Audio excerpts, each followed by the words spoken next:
City High Senior High. Welcome to the first episode of Grains of Wisdom, exploring stories, harvesting a grains of wisdom at a time. Here at the special episode of the Grain Senior High School interview. Tama ba? So, interview with our first guest in our first episode. So, Keisha, first episode natin to. So, anong i-expect mo? Like, bigatin dapat ang first episode? Dapat bigatin. Siyempre, first episode, good first impression. So, introduce naman natin ang ating guest. So, tara, Siguro, simulan ko. Our guest for today's episode, he is the director and writer of the movies Cuddle Weather during 2018, which started Sue Ramirez and R.K. Bagatsky and ranked on Netflix top 10 charts, Philippines, Malaysia, Singapore, and Vietnam. And director of The Cheating Game, which was his second movie on Netflix and also part of the Netflix top 10 charts in Philippines, United Arab Emirates, and Qatar. The main cast, the members are Julian Santos and River Cruz. He has also directed the Cine Filipino movie Matatapang or Brave Eye during 2017 and TV spy rom-com series Staying in Love in 2020. Both streaming in Signal Play and upcoming movie in 2024, Wanderlust. So, pakilala na natin ngayon. He is also known as Rod Marmol, Mark Rodel Marmol. Please welcome Director Rod Screenwriter, best-selling author of stories that warm and warm hearts. Please welcome Director Rod Marmol. Hello, good afternoon. So, Direk, kumusta? Nakabalik ka na ng Pilipinas. Nakabalik na pala ng Nueva Ecija. So, how is the feeling going back on your, sabi natin, kilometer zero or your first home here in Nueva Ecija? How is the feeling? Ayan, good afternoon, Melwin and Merwin and Krisha. And of course, it's always good to be back. Dito naman like kami bumabalik. It's really a way to restart your, kumbaga, life bar, di ba? I mean, yung vacation naman natin, we spend it with our families to really go back to our first why we do everything that we want to do, why we try to aspire everything that we want to achieve, no? Yes. Grabe Good no? pala, di ba? It's good to be back. Parang grabe talaga. Iba talaga ang feeling kapag home from city to province talaga, di ba? So, shall we start? Sige, simulan na natin. Simulan na natin. So, let's start with your journey in college. You graduated at University of the Philippines, Diliman, with the course of Bachelor of Arts in Broadcast Communication. So, the question is, yung course na yun, hindi ganun kasuportado sa fields. Kumbaga, hindi ganun kasikat, hindi ganun ka-recommend agad-agad when you enter college. Pero, tinik mo pa rin yung passion mo na talagang broadcast communication. And why did you take that program even though iilan lang ang may advantage, iilan lang may alam sa program na yun, direct? Ayun, mula naman nung elementary ako sa Central, sa West Central School. Tapos nung nag-high school ako sa CLSU, lagi na ako nasa school paper. So nung elementary ako sa sports, hindi ko alam kung bakit. Pero nung high school ako, nag-EIC ako sa CLSU. Tapos I've always been interested in media. Even before nung high school pa lang, I wanted to take up film. Pero I heard from a couple of friends na yung film sa UP, ang final requirement lagi, thesis film. Tapos gagastos ka ng around 300,000 minimum. So, favorite joke ko nga, kahit ibenta ko si mama, baka kulangin. So, tinignan ko yung College of Mass Communication, ano pa yung courses that they offer.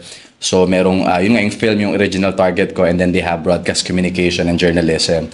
And tinitingnan ko, parang yung broadcast communication yung closest to film, pero less expensive. So, that's why I took up Broadcom when I went to Diliman. So, how is your journey nung nag-take po kayo ng UPCAT? Can you share about that po? Diyos ko, ang baba ng grade ko nung high school. Nung nasa high school kasi ako, priority ko, parang number 2 magsulat, number 3 mag-aral, number 1 magjowa.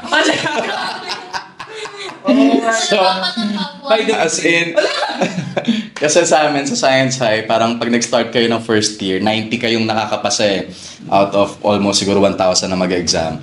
Pero every year may elimination. Nung fourth year na kami, dahil wala pa namang K-12 na, nung fourth year kami, 56 na lang yung natira. Tapos top 54 ako. Talaga hindi ako pumapasok, hindi ako nangangarir sa mga exams and all that. So yun, cut the story short, ang baba nung high school grade ko parang 83. Yun yung average ko ng buong high school life ko, 83. Pag nag-upcut ka, before, hindi ko alam kung ganito pa rin ngayon, ang computation, 60% from your high school grade and then 40% from result ng upcut. So, ang baba lang ng upcut result ko noon, ang first campus ko actually is sa Baguio, UP Baguio. Ang course ko sa UP Baguio ay Bachelor of Arts in Language and Literature. And then I transferred to Diliman. So yun, at first it was challenging kasi syempre you're going up against kids from big private schools, di ba? Kids who are... Oo, ang dami kong mga kaklase, mga nepo babies, anak na ng mga direktor. Oo, anak ng direktor. May kaklase akong artista. Ganong level, as in, kabatch ko sila Martin Del Rosario. Kabatch ko, hindi ko lang kalala nyo si Ai De La Cruz, yung mixed VJ. Kaklase ko siya. Yung mga ganun, parang, how do you keep up with these people, di ba? Pero they're nice, they're nice people. So yun, so at first yun yung struggle ko na paano ka sasabay sa kanila. And in terms of resources, sobrang limitado rin yung sa akin. Parang lahat ng mga klase ko, naka-Mac. Tapos ako, laptop ko nun, yung tag 20,000 na Acer. Pero ako pinakamagaling mag-edit sa aming lahat. Wow. So yun, so siguro, I think when I was in third year, that's when I realized na for me to really stand out, I really need to go back to my roots. I need to celebrate more kung sino ako at kung saan ako galing. So when I started celebrating na ako, probinsyano ako, ganito ganyan, galing ako sa simpleng pamilya, pero mapagmahal na pamilya and all that, parang people gravitated towards me more and opportunities came more often. So yun, so ganun, nung college ako, rumarakit na ako as early as third year, nagde-direct na ako ng mga live events sa MOA just because yung prof ko, nakita niya na ako yung pinakamasigasig sa classroom, even if hindi ako yung pinakamataas yung grade, dahil ako yung pinakamasigasig, he would get me for projects. So that's how my entire journey in college was in a nutshell. So, back then, have you ever thought that, ayoko na, suko na, have you ever thought that? Parang part naman ng pagtanda yung maisip mo yan araw-araw. Marami namang instances na mapapaano ka talaga, mapapa-reflect ka talaga kung dapat pang ituloy yung mga ginagawa mo. And so nung back in college, even na nasa UP kami, may struggle pa rin talaga kung paano makakapasok sa industriya. Kasi ang realidad, isa sa favorite course ng mga tao ang mass comm, kaya nga may joke, di ba, mas komportable sa bahay. Kasi people assume na it's an easy course. So you can imagine how many thousands, tens of thousands of kids graduate na mass comm every year. Ilan lang bang opportunities, ilan lang networks natin? Before, 2, ngayon, 1, 1.5, whatever. So ang hirap, no? Pero ako, college pa lang, strategic na ako sa mga decision ko. So iniisip ko na paano ako magiging director. So ang internship ko, dumikit na ako sa director, dati kay Direk Mario J. Kasi teacher ko siya sa isang subject, nag-intern ako sa kanya. And then yung thesis ko na mismo, ang topic tungkol sa directing. Parang nag-shadow ako sa buhay ng isang director. Kaya ako nakapag-shadow kay Direk Malu Sevilla, yung director ngayon ng what's that, Probinsyano? Ay, Batang Quiapo, and Probinsyano and everything. So yun, so parang doon pa lang, iniisip ko na talaga paano ako makakapasok sa industriya. So, pero alam mo lahat ng sinabi ni Direk Rod. May isa akong natandaan kasi siya yung guest speaker, commencement guest speaker namin noon. Kaklase ko yung... Kailan? Sir, nung grade 6 po. Oh my God. May natandaan po akong sinabi ninyo, yung kanya-kanya tayo ng pangalan, kanya-kanya tayo ng pangarap, at kanya-kanya tayo ng patutunguhan. Tagal na. Hanggang ngayon talagang natandaan mo pa. Pumupusok talaga yung mga salita ni... I remember that day. Ang iniisip ko kasi noon, parang sanay kasi ako no elementary, syempre, lag ka na sa top 10, parang nakakalimutan mo na marami pang ibang tao sa venue. Pero pag nasa stage ka na kasi, makikita mo na yung top 10, napakaliit na population lang. Meron kang 99% of the crowd na how would they feel, di ba? Moving forward. Ano yung reason nila to move forward? Kaya lagi ko talagang binabalik noon na kanya-kanya tayo ng patutunguhan. Na parang hindi dahil wala ka sa stage, hindi dahil wala ka sa pinakaharap na layer, na row, ay wala na nag-aabang sa'yo. So yun, I remember that day. Tagal Nice, na nun, grabe. grade 6 ba? Grade 11 ka na. Wala talagang tagal na. So, after you graduate UP, nakapasok ka na po ba agad sa mga trabaho? Since UP is one of the top university in the Philippines, madali lang ba pumasok po sa industriya ng film at pelikula? Like what I said, hindi, no? Sobrang hindi. From my batch in UP sa Broadcom, ako lang yung naging director. So, hindi siya ganun kadali. Not because nasa UP ka, not because feeling mo matalino ka, not because may pera kayo or may connections kayo. Hindi. It takes a lot of grit and determination to really make it as a director. Yun. Grabe. Talagang determination and pursuing Kailangan talaga. i-push talaga yung... Kaya nga. Kasi, sa bagay nga, pag hindi mo pinush, wala kang patutungan, di ba? So, after you graduate UP, sabi natin fresh graduate. Mas fresh pa sa fresh na graduate pa. So, ano yung po yung mga naging first project nyo or like ano yung mga project nyo like a month after you graduate in UP po? Bago pag-graduation, nagtatrabaho na ako actually. Naalala nila mama yun. Nung graduation ko, may ongoing akong shoot nun sa Cinemalaya. Ang trabaho ko nun, production assistant. So yun yung pinakamababa talaga na posisyon pagpapasok kayo sa pelikula. Oo, start talaga sa baba. Pelikula yun nila Coco Martin tsaka ni Alessandra. Sa Cinemalaya to, Santa Niña yung title. Pero a month before graduation, nag-work na kami as production assistant sa Pampanga yung location. So nung graduation, nag-leave lang ako from work. Tapos umattend lang ng graduation, kasama ko sila mama. And then that night, hindi nga kami kumain sa labas kasi aside from walang pera, kinabukasan, may trabaho na ako ulit. Pero ang liit lang ng sweldo nun, no? Pero kailangan talagang dumaan sa pag-PPA kahit sino ka pa. Unless, syempre, kung sobrang mong milyonaryo and you can produce your own films, no? Pero that's how it started. So, independent movie yon. And then after that, nag-apply ako sa ABS-CBN as production assistant. And then yun na, doon na nagtuloy-tuloy, then naging assistant director, and then... Talagang Dami pinagdaanan. everything starts from below talaga. Sabi nga nila, ang nagpapakumbaba ay tinataas. Ang tinataas ay tinataas. Amen. Yun ang sabi nila. So, the next question. Next question. So, you are a broadcast communication and director. Paano po kayo napadpad sa industriya ng pagsusulat ng aklat? For a time, pumasok ako sa ABS-CBN, nag-PA and then nag-assistant director. Parang after mga 2-3 years, sobra akong na-burnout as in depression and everything. Kasi ang hirap talaga ng trabaho. You can imagine, no? May mga boss ako dati, kasi makaluma pa yung style dati. May mga boss ako dati, bababa ka pa lang ng elevator, sisigawan ka na "Oy Rod, ano na naman katangan gagawin mo today?" Ganun ka rude and ka toxic yung workplace talaga, no? Sisigawan ka, mumurahin ka. Sanay na ako nun, araw-araw mumurahin ka kahit na hindi mo kasalanan. Because they got so used to that system. Akala nila tama yun. Akala nila that's the best way to create the best creatives, no? So for a time, sabi ko, na ako nito, assistant director na ako sa what's the show? Juan de la Cruz. Ito yung show ni Coco before. Yes, before Provinciano. I was just, I think, 21 or 22 years old back then. I think I was literally the youngest assistant director in the entire industry that time, no? So parang ang daming natutuwa na, assistant director ka na, you're just a step away from being a director. Pero what people don't realize is gaano kabigat yung trabaho na yon for someone as young as me. Oo. Ako, hindi ko sinasabi sa mga tao na 21 ako kasi hindi ka re-respetuhin eh. Kasi mga uutusan mo, pag assistant director ka, normal kasi ang director, ang kausap lang yan, artista, mga heads ng departments, tapos lahat ng mga utos ay ipapadaan sa assistant director. So yung assistant director talaga yung kumakausap sa buong set. So ang isang set normally around 120 to 150 people.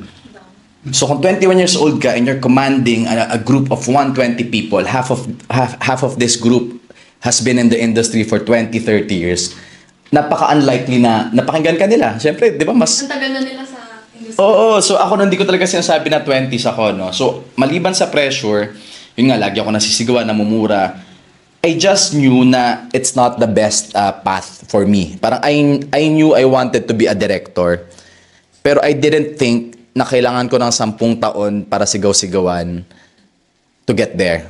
So, sabi ko talaga noon, I don't think this is the only way. I didn't know yet kung anong iba pang paraan. So I left ABS-CBN. I was jobless for I think almost 6 months. And while I was so down and depressed, nagsusulat lang ako ng mga tula. So I created my first page. Hindi ko lang kung naabutan nyo pa yung Utot Catalog before. So that's the first page. It's a bastardized version of Thought Catalog. So mga poems, ganyan. And then soon enough, I got a job. Nagsulat ako ng mga commercials. Nakapasok ako ng advertising agency. So pag nasa commercial ka kasi, napaka-product focused nung ginagawa mo eh. So nagsulat ako ng commercials ng Lactum, ng Ariel, ng Jollibee, Lucky Me, Skin White.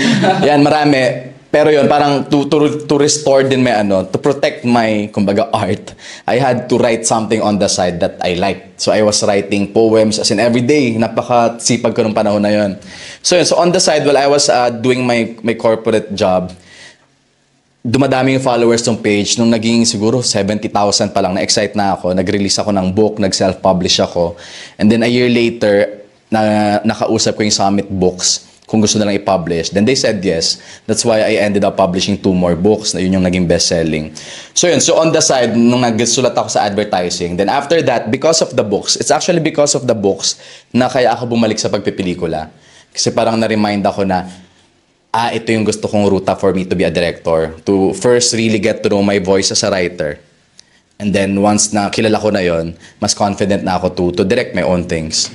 Yun. Mas maganda talaga pag gusto mo yung ginagawa mo. Iba yung feeling na pinupursue mo yung passion mo, turning your passion into profession, nga nila, diba? So talagang, from being a director, a writer, and a director again, talagang kapag para sa'yo. So, you are, binansagan kayo as a best-selling author. So, ano masasabi niyo po doon na best-selling author? What are your works and what motivates you or what is the ano yung inspiration ng mga books na in-author niyo? Actually, naman yung mga ganyang namang mga kumbaga titles, lang naman lahat yan. I mean, at the end of the day, these titles don't stay with you. Diba? Hindi ka naman lalabas dyan sa kalsada na, best-selling author ako. I mean, that's not how the world works. Hindi ka na na-attend ng meeting na, guys, best-selling author ako ha. I think ang purpose ng mga ganyang bagay is to be a constant reminder na sa different points ng buhay mo, you persevered and was able to create something. Para kunyari, kung may pagdaanan ka uli na struggle, kulang ka na inspiration or whatever, pag naalala mo na, hindi, nagawa ko to at some point, baka kaya ko ulit. Yung. Wow. Talagang anong journey. Talagang, hindi talaga straight ang journey. Talagang you have to go Ups and downs. Roller coaster ride journey talaga. So, from being a UP, being scholar ng bayan, to director, to writer, and now you are talagang binabansagang best director. One of the best director in the Philippines. Kasi I think you directed the latest ngayon, The Cheating Game by Julian Santos and River Cruz. Julian San Jose. Julian San Jose. Kababayan natin yan, charot. Okay. Buti ka pa natawa. Sorry, you were saying. Actually, natatawa ko kay Derek kasi nag-screen joke niya. Julian Santos kasi naman natin. So, beside being in a toxic workplace, no one deserves that, syempre.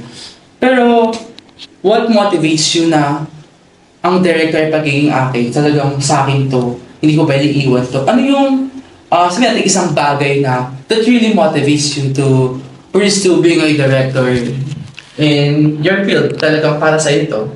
Ito, favorite kwento ko to. Meron kasi akong tsuhin dati na nag-work sila sa pelikula. Pero sila yung mga lightmen, yung mga taga-pulot ng mga kable o taga-buhat ng mga bagay, gamit, ganyan. Tapos, dati, syempre, bihira lang yung makakita ng artista. May one day na sinabihan niya si mama na, si Yoyo ba ito? Mausin ko, Yoyo. Si Yoyo, na parang sabi niya, may mag-shoot kami dyan sa San Jose. Bisita kayo. So, excited ako noon kasi lumaki ako sa panahon ng Starstruck, Star Circle Quest. Yung lahat tayo naniwala na, baka ma-discover ako, ganyan. So punta kami ni mama. Tayo lang dalawa nun, ma? Tayo lang dalawa? Si ate? Basta dyan kami sa may dyan lang sa kanto nito ng Rizal. Andyan yung location. So sobrang akong excited as a kid. I was looking forward to seeing all the glitz and glamour, no? Pero when we got there, wala kaming nakita kasi bold yung pelikula. So yung mga sinaunang yung mga oo, tas dahil bold siya, nasa kwarto yung eksena. So nasa labas lang kami, nasa gate lang tayo, di ba? Nasa gate lang kami. Tas sobra akong disappointed na bakit ganito lang yung pwede naming makita, ba't di kami makapasok sa mundong yon. Tas parang nakikita mo lang, may mga inuutos-utusan ng mga staff, mga crew. Tas makikita mo yung tsuhin mo, inuutos-utusan, ganyan. Tas meron lang ako parang wake-up call lang na, hala, pang ganun lang ba kami? Parang dahil ba ganito lang kami, utos-utusan lang. Literal, nasa labas lang kami ng gate ni mama nun eh. So, I didn't make this promise as a kid, no? Pero meron akong ganun awakening na sana balang araw makatawid ako ng gate. Sana balang araw I'll be one of those people inside the set calling the shots. No? So, as early on, may ganun na akong pangarap. No? Tapos, nung nasa high school pa lang kasi, sobrang nang grabe na yung conflict ko kung anong iti-take ko na path. Hindi naman sa pagyabang, magaling ako sa math. As in, kahit na top 54 ako sa 56 na classmates ko, nag-highest ako sa calculus exam and all that. So, ang daming better opportunities, supposedly. I could have been an engineer or a CPA, whatever. Pero mas namamayani talaga yung gusto kong magsulat. It gives me profound joy to write something na is my experience. So, early on, dinicide ko lang na may malalim akong dahilan for doing it, which is I want to represent my family, I want to represent people like me, people from the province, ganyan na we can do it. So yun yung bit-bit ko nung nasa UP na ako, nung nasa trabaho na ako, kasi nga going up against people with so much more advantages and privileges, it's so easy to feel smaller. Pero kung maalala mo lagi na hindi ka mag-isa, ang dami mong bit-bit, your family, mga kababayan mo, people like you, then mas madaling lumaban kasi you're not just doing it for yourself. Ayun. Not for yourself, but for your family also. Talagang, yun yung naging motivation ni Direk. Talagang para ma-pursue in life. So, ngayon naman po, I heard one of your, punta ako sa page nyo nung nalaman po namin talagang interview namin. I think, nalaman namin by 20 and 21 we're already planned, and ngayon, 21 nalaman namin, 22 planning, and 23 ngayon ang interview. One of the best author na nakita ko yung sa Facebook, yung gusto ko ng pag-ibig na parang ampon. What is the motivation? Bakit nyo po gusto ng pag-ibig? Bakit ganun yung, what is the context behind that post na talagang nag-trending ngayon na it has 5,300 react talaga and 3.4k reacts. Tapos nakita ko, nag-react din ang ating mga kababayan na nasa San Jose. Talaga yung mga author na aspiring authors. Actually, So, konti pa yan eh. Nire-upload ko lang yan eh. gusto ko ng pag-ibig na parang ampun. Sabi nga ni Derek. Gusto ko ng pag-ibig na parang ampun na walang katapusan. Hanapin ko lang Yung original upload niyan, 75,000 likes, 56,000 shares. Ito. On? Same page din. I uploaded that noong 2021 pa eh. Ito ay nakita namin noong December 5. So the original was 75,000. How big is that? How many heart ang pinawar ni Direk? Ayun, yeah. Ang pinakilot ni Direk. So what's the context behind that po? I'm not sure kung siguro makaka-relate dito yung mga may edad na, di ba, sir? Tayo lang makagets nito. Pero kayo mga bata, syempre pag bata ka kasi, you chase that adrenaline rush when you're in love, di ba? Gusto mo na mga big grand gestures of romance. Yun yung kinalakan nyo sa pelikula eh. Feeling nyo ganun kasimple lang yung pag-ibig na gusto nyo, yung mababaliw sa inyo, ipaglalaban kayo. And that's okay. That's okay. Hahanapin nyo yun sa buhay. Pero once you've gone through multiple relationships, at makikita mo na, yes, maraming relationships nagsa-start ng engrande, pero laging start lang yun eh. Hindi naman yun yung 90% of the relationship. The 90% of the relationship is what will define your experience. So, kumbaga, dead ba naman kung ano yung 10% na pasabog, ano ba yung 90% na kalmado. So parang ngayon as an adult, I've learned to look for the calm in people. Kasi ang daling ipakita ng engrande kasi that's a deliberate action. Na ngayon, liligawan ko to, kantahan ko to ng ganito, ibibili ko ng ganito. That's a deliberate effort. Pero ano ba yung pinaparamdam niya sa'yo when he's just existing with you? When he's just lying beside you, when you're just watching together. And that's a kind of company that we all need in this very attention-hungry world, in this very crazy, busy world. Ang hirap maghanap ng isang tao na makakasama mo lang tumahimik. So, kaya yun, na parang it's just a reminder na kasi ang daming tao na hindi nakakalimutan na yung value nun eh.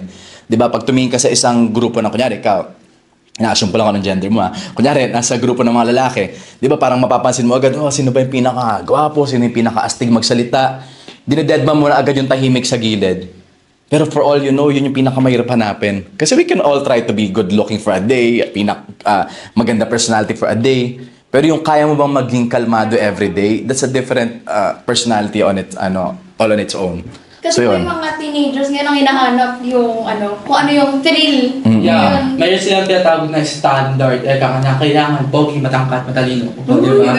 Pero hindi nila hinahanap yung on the person that really, when we are on that person, we feel home. No. Hindi nila hinahanap yun. Ang hinahanap talaga nila akala nila siguro, ang pag-ibig ay laro. Pero ang pag-ibig ay parang So gano'n, talagang ang lalim naman nun. Grabe naman, parang ayoko na mag-boyfriend. Pero grabe yung hugot talagang pinagdaanan. Have you ever been, grabe ba yung pinagdaanan nyo in terms of love life? Tawa. Can you share? I think ito yung, maaga ako nagmahal. As early as 4, umiyak na ako because of selos. As in, nag-walkout ako sa puno ng bayabas kasi yung crush ko, babae pa nun. Yung crush kong babae, iba yung crush. Akala ko ako. Tapos, elementary, may niligawan na ako. High school, ang dami ko na aking girlfriends. And then, nagka-boyfriend na ako ng 4th year, college. Ang dami kong minahal. No, ngayon, I'm in a relationship na 5 years. Almost 5 years. The one before that, 10 years. So, and lahat to live-in yan. So, talagang, I've seen the intricacies, kumbaga, of a relationship, of love, no? So, yun. So, kaya marami ring insight din talaga doon sa pag-ibig. Dami na pagdaanan. Yes. From talagang 4 years old, grabe. Siloso.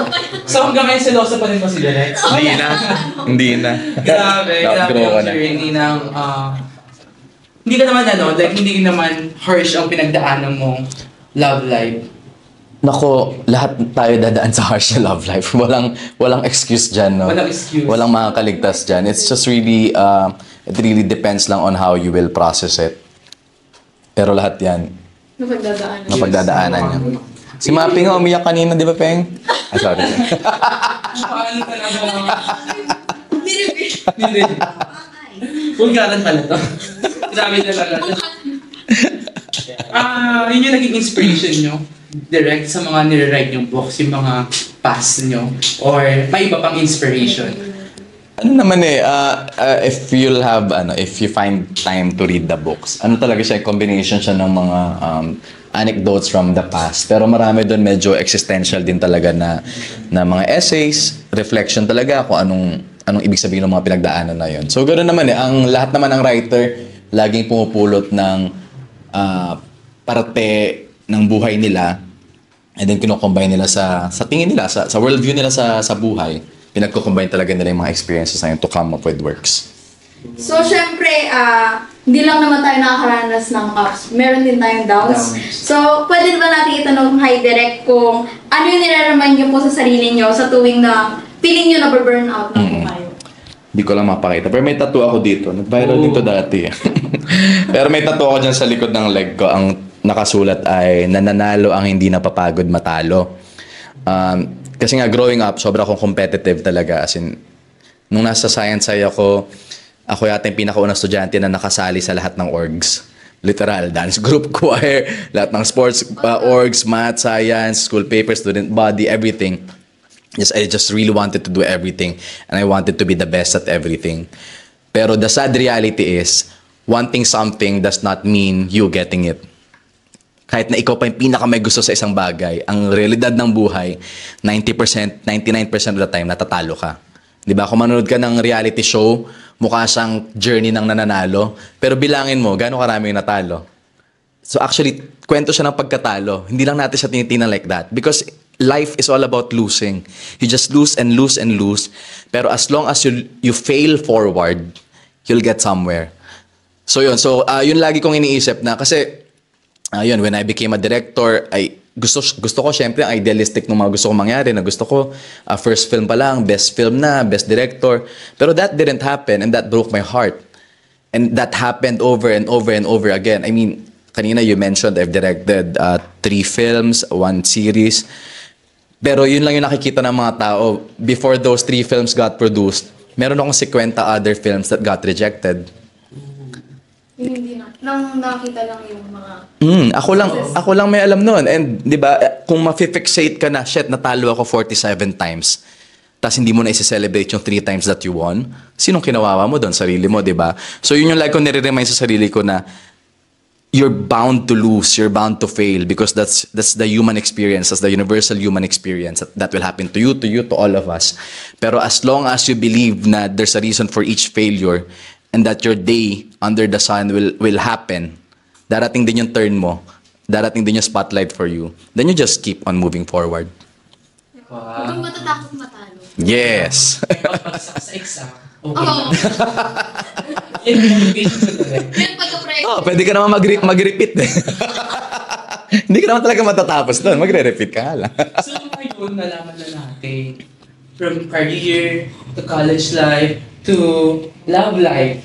Lahat Ang tanong, ano ba yung si Direk doon? pinakimasukan lahat ng Go lang. Talagang hinukay natin ang pagkatao ni Direk.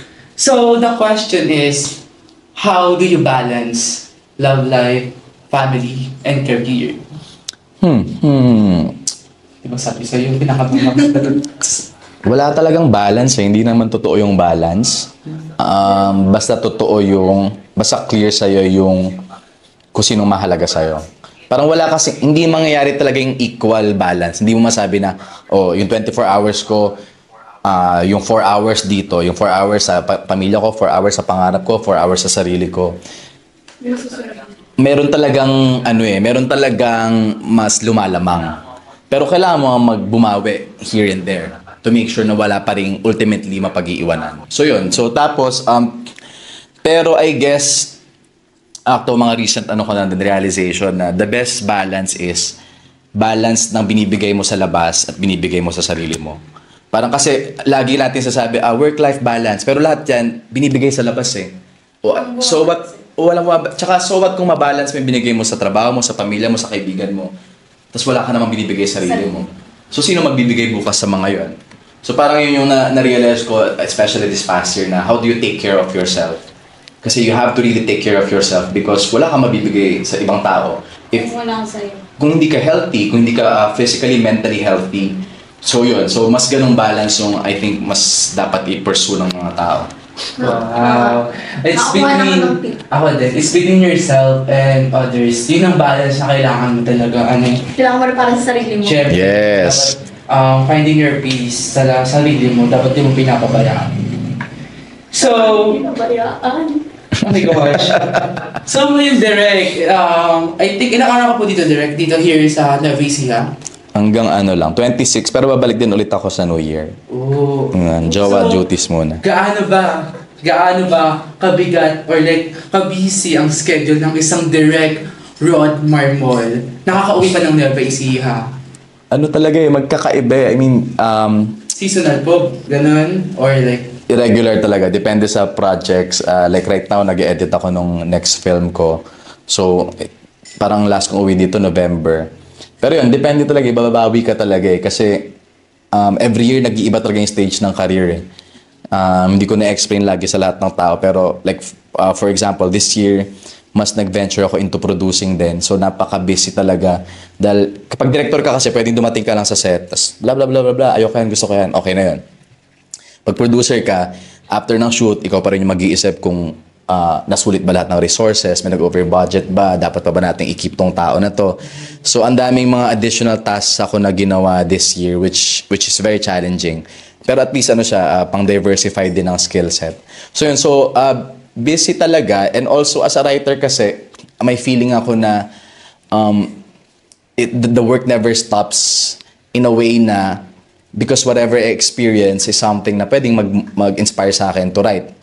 Diba? Pwedeng nakaupo lang ako dyan sa isang gilid. May naisip ako. Oo, may naisip ako or may na-observe ako, may pinagninilay-nilayan ako. So, hindi talaga siya humihinto in that respect, no? Yun. Wow. So, kapag may chance na umuwi dito si Direk Rod, grab niya na yung chance para... Yes. Ganun talaga. Kung mayroon film, doon lang siya nag-work. So, talagang hindi katulad sa atin na may schedule, like something like Sabado at Linggo, walang pasok, something like that, diba? Talagang may schedule. Talagang, ngayon naman po, ganun pa mag-manage direct. Grabe. Writer. Tama po, writer. Rider. Charot. Rider. Producer.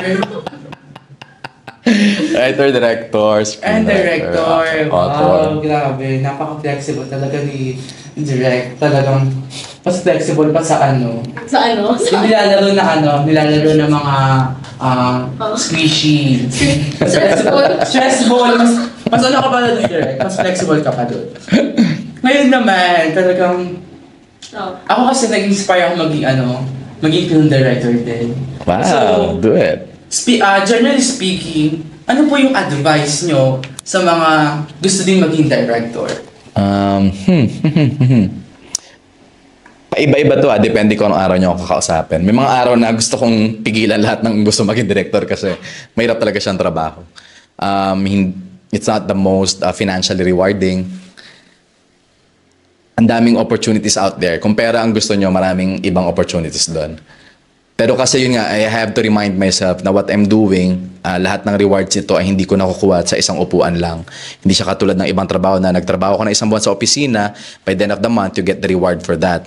And that's it. Kumbaga, nag-transact na kayo. Ako as a director, I have to remind myself, lalo pag nainis ako sa liit ng sweldo na parang, hindi ko to ginagawa for the money lang. I'm trying to imagine na 100 years from now, 200 years from now, kung ano man ang streaming platform, someone will stumble upon, for example, Cuddle Weather. Tapos, this someone could be someone on the verge of killing himself or herself because he feels so dirty or what. Pero mariremind siya na lahat naman tayo may kapokpokan and that's okay, that's human nature. Then that would be my reward. I will not be able to earn that in the future, pero I have to remind myself na that can happen para matuwa ako sa ginagawa ko. Na hindi siya ganun ka-simplistic na 1:1. I work this much and I'll be rewarded this much. Na may potential talaga siya and possibility to be like that. So yun. So mahirap talaga siya kung ang desire nyo ay mababaw lang or hindi nyo pa, kailangan nyo hanapin talaga yung kaluluwa talaga yung pinanggagalingan niya pag nag-director kayo. Kasi you dedicate your life to it at delayed gratification talaga. For example, Lino Broca grew up in San Jose. Pero nasan yung estatwa niya? Wala. May Lino Broca Day ba? I'm not sure. How many times do we celebrate him? So no one's celebrating him. So masakit yun for him. Pero there's a kid somewhere in Mindanao na nakanood ng Tinimbang Ka Ngunit Kulang and na-realize na shit, hindi porke nirape ako, end na ng buhay ko. And that's his reward. Maybe hindi siya sineselebrate ng taong mga kababayan niya mismo. Pero that's the reward. So, kung kaya mong i-value yung ganong klase ng reward, then directing is for you. If kung kaya mong magtiwala talaga sa journey mo as a person, as an artist, na hindi mo mape-perfect lahat in one sitting, in one project, na it would take 5-10 years for you to get there, then directing is for you. If kaya mong maniwala na yung pagtingin mo sa mundo ay kakaiba or worth malaman din ng ibang tao, then directing is for you. If naniniwala ka na yung stories mo ay kasing halaga ng stories ng ibang tao, then directing is for you. So yun yung advice ko talaga sa lahat ng mga papasok ng director na kailangan nyo talagang i-decide sa sarili nyo na gaano ba kalalim yung kagustuhan ko. Pero naman, ang pang-encourage ko nga, it's just a very special experience. Para ka nabubuhay ng 10 times, I think. Kasi, for example, magsusulat ako ng pelikula tungkol sa nagka-cancer, namatay, nag-move on yung pamilya niya. That's an entire life on its own. Ako nasa 1/3 pa lang ng buhay ko, pero I had to imagine and live that life in my mind. Pag may isang pokpok, sinulat ko yung buhay niya mula pagkabata hanggang high school, hanggang college, that's an entire life on its own also. So para ka talaga nabubuhay ng multiple times. And I just find that to be so beautiful. It's not rewarding, it's not financially rewarding, pero sa kaluluwa masaya siya. Yung. Hindi siya financially, pero sa value nung kahit isang tao lang na masasave mo. Yeah. Talagang napaka... Kaya nga. So, talagang, kung gusto mo maging film director, take the advice of Director Rod Marmol. Kasi sobrang dami niyang sinabi. Ang naalala ko lang, financially. Financially, hindi mo akong pera. Pero, grabe. Grabe yung journey talagang. When you want to become a director, you have to go through different challenges. And those different challenges, you have to hold on as much as you can. Kasi kapag sumuko ka, wala na. So, kailangan talaga magpursige and i-hold on yung bagay na gusto mo. Turning your passion into profession. Grabe, di ba? Kanya ko lang isipin. Yes. Ano lang paano natin si Direk? Thank you. Ngayon naman. Maraming natutunan, grabe. Alam ko natutunan, na-realize na hindi na mag-boyfriend. Hindi, okay lang yan, mag-boyfriend ka. Pati ang buhay. Ngayon naman, dadako na tayo. Direk, are you ready? Let's go. Now, we will have our fast talk. And ito na. Ang mga fast talk na nag-gather namin ay po namin mula sa research team namin. And mga something talagang that baka magpalito kay Direk. So let's start our fast talk. So, Direk, writing or directing? Writing. Writing. Oh, grabe. City or province? Province. Province. Romance or sad movies? Sad movies. Sad movies! Naglalawang isa si Director. Films or movies? Films. Favorite book? Favorite book? Oh my God, ang dami. Oh my Sobrang dami. gosh. Kasi nakakalito. Hindi. First book, Zen and the Art of Motorcycle Maintenance. Regalo sa akin ni Sir Willie Pascual nung high school ako. Wow. Best artist you ever worked with? Ricky Lee. Ricky Lee. Ooh, Ricky Lee! For those who don't know, Ricky Lee is the national artist for film director. National artist. Talagang best national artist. Ay, siyempre, sino pa ba tayo, diba? Sino nagpapasaya sa'yo? Ha? Sino nagpapasaya sa'yo? Ayan, pamilya ko. Family. Iyak na lang si mama. Huy, wala kang camera dyan. May isa pa.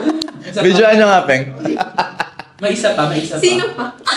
Sino pa? Meron pa? And everyone naman around me. I mean, my family and my loved ones, syempre. Yes. Kung meron nagpapasaya, may nagpapalungkot. Sino pa? Ano nagpapalungkot sa'yo, Direk? Ang Pilipinas, Diyos ko. Direk, huwag niya na kayo.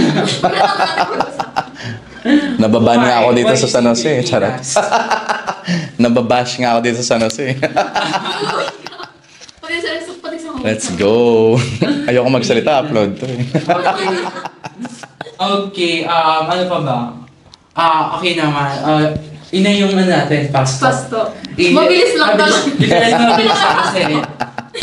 Ngayon naman, what is your message to City High students? Even though hindi naman po kayo tatakbat ng City High, pero what is your message for the young ones? Or ating mga kababayan ko?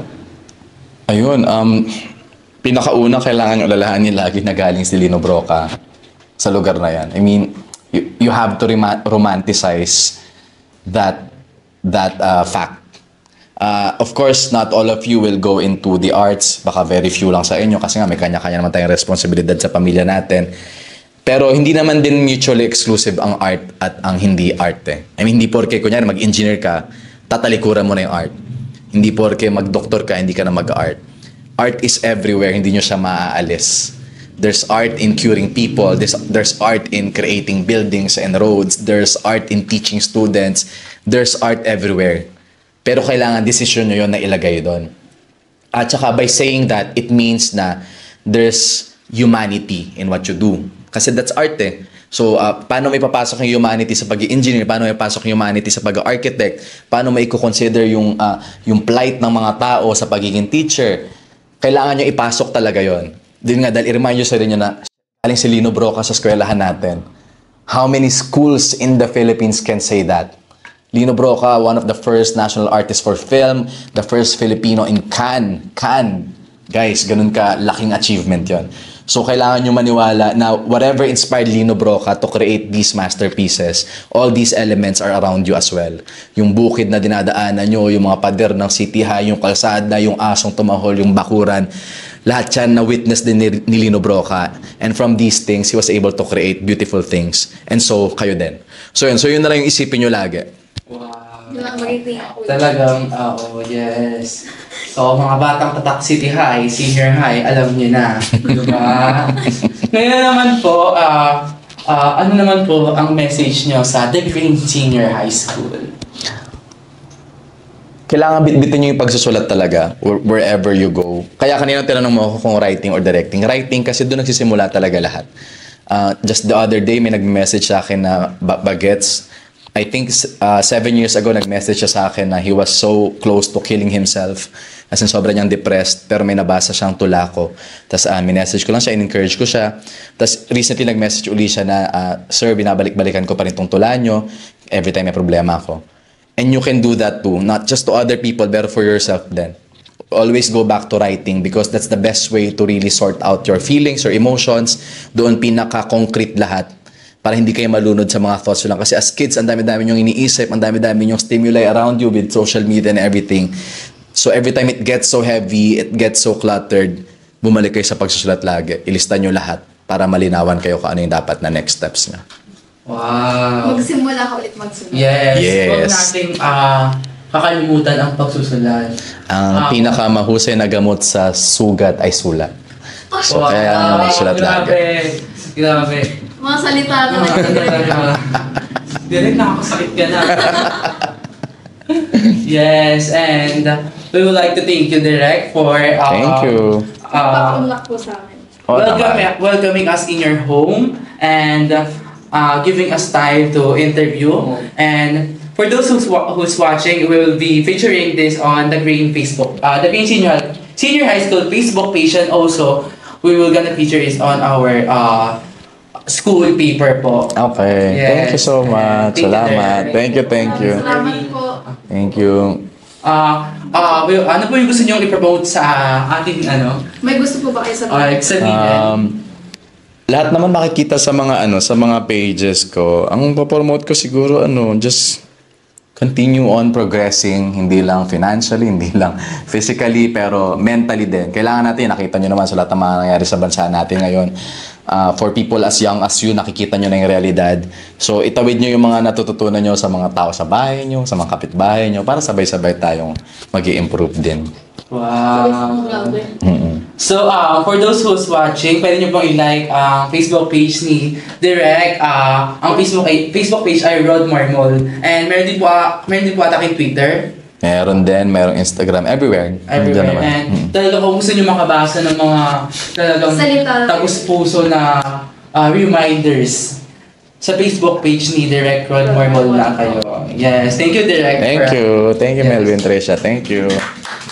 Salamat. Thank you. Thank you po.